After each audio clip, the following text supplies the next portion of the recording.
Happy moment అండి ఇది మాకు అయితే మాత్రం.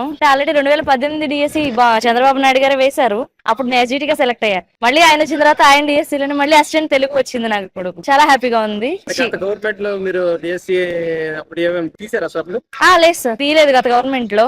డిఎస్సి వస్తుందని ఊహించారు అసలు? ఊహించాను సార్. అంటే చంద్రబాబు నాయుడు గారు ఫస్ట్ నుంచి చెప్పే మాట అదే. ఆయన హామీ ఇచ్చారు, నిలబెట్టుకున్నారు అంతే. గవర్నమెంట్ మీరు ఏం చెప్తాం అనుకుంటున్నారు? థ్యాంక్స్ చెప్తాను సార్, కృతజ్ఞతలు ఎప్పుడు కృతజ్ఞత చూపిస్తాం గవర్నమెంట్ కి. డిఎస్సి వస్తుందని ఊహించారు అసలు? చంద్రబాబు నాయుడు గారు ఫస్ట్ సంతకం పెట్టారు కాబట్టి కంపల్సరీగా క్లియర్ అవుద్దని అయితే నమ్మకం సార్. 100% నమ్మకం. 100% they can achieve. Last 5 years నుంచి లేదు sir. Last 5 years government run చేసినప్పుడు ఒక్క డిఎస్సి కూడా వేయలేదు. అది మాత్రం నిజం. వీళ్ళు ఫస్ట్ గా సంతకం పెట్టినప్పుడు మాత్రం మేము నమ్మాం. అంటే విద్యాశాఖ మంత్రి నారా లోకేష్ గారి పనితీరు ఎలా ఉంది సార్?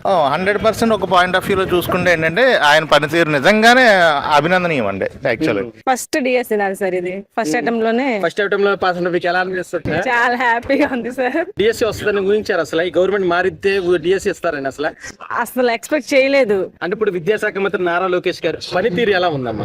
చాలా బాగుంది సార్. ఇది మాత్రం ఆయన చెప్పింది చెప్పినట్టు అన్ని చేశారు.